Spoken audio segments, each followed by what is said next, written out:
Сәлем достар, менің каналыма қош келдіңіздер. Сіздермен бірге осындай әдемі бір санын қалай әсемдеу керектігін үйренетін боламыз. Ең әуелі бос қорапшадан осындай бір санының эскизін сызып аламыз. Оны құлап қалмау мақсатында тірек қоямыз. Оның барлығын бір-бірімен скотч арқылы байланыстырдық. Әсемдеу барысында қорапша нашар көрініп қалмас үшін түрлі түсті қағаздарды жабыстырдым.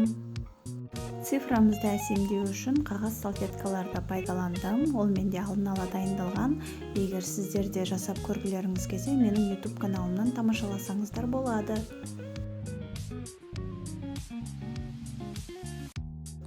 Дайын болған гүлдерді цифрамызға осылай ыстық желім арқылы рет-ретімен жабыстыратын боламыз. Арасын тығыздап, әдемілеп байланыстырамыз.